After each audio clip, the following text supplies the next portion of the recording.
Hey everybody, I just wanted to do another real quick video on how to troubleshoot a typical 30 amp washer dryer plug.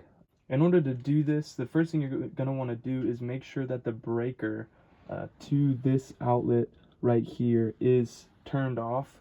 You're going to want to make sure that there's no power going to the outlet while you're unplugging the unit or when you're first messing with it.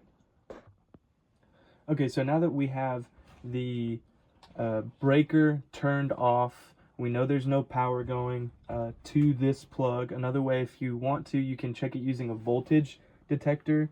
One of these little voltage detector pen tools right here.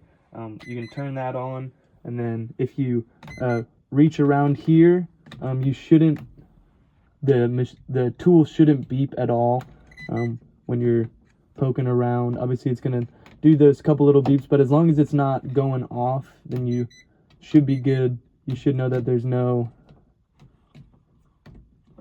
voltage. It'll beep really quick if there's voltage. So now that we know that's not the case, we can go ahead and unplug this plug right here. So you can just kind of wiggle it back and forth and pull that out. And once you have that plug out, you can set that off to the side. Now, in order to check to make sure that we're getting the correct amount of voltage to this plug outlet, this is a plug outlet for a dryer, it's a 30 amp plug. In order to make sure we're getting the correct amount of voltage, we'll go ahead and grab a multimeter, and on this multimeter, you're going to want to go to this setting right here. So since we're doing a plug outlet with 240 volts, we'll want to make sure to put it on that 300 setting. I think it says HV for high voltage right there.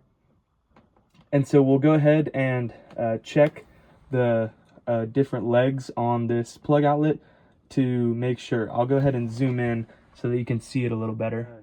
You can go ahead and cut your breaker back on. You want to make sure that when the breaker is on, that you're being really careful around this plug outlet. I went ahead and zoomed it in so you can see there's 4 different holes on here because it's a 4-prong plug outlet, which is pretty much the same as a 3-prong plug outlet. It's just shaped a little differently, and it has an additional safety feature. It has a ground as well. So this top hole right here, that's going to be your ground, and then these 2 are rectangular holes on each side. Those are going to be your legs, and then this bottom L-shaped hole, that's going to be your neutral. And so when we're testing this plug outlet, we're going to want to use the legs and the neutral. We don't really need to use the ground at all. So once I have my multimeter on the correct setting, I'll go ahead and you'll take one of your prongs and put it in one of the legs, and then you'll take the other prong and you'll put it in the ground. And when you look at your multimeter, it should be reading somewhere around 120. So we're only tapping into 120 volts of the power supply right now. That's all we should be reading when we're touching one leg and the neutral. So right now mine's reading 121 to 122. It should be somewhere around 120. If it's not, try to wiggle the prongs around a little bit to make sure you're getting a good reading. And if it isn't, then you could have a problem with your power supply. We'll go ahead and test the other side as well. So when I put one prong in the opposite leg and then the other prong in the neutral again, I should be getting around 120. So right now I'm getting 122 volts, which means that's accurate. That's the power that this plug outlet should be getting.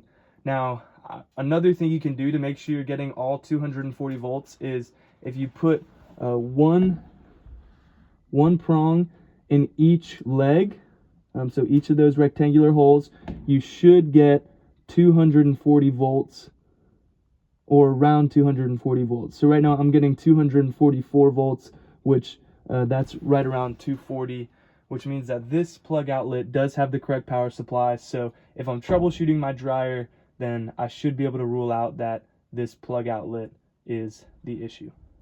I hope this video was helpful.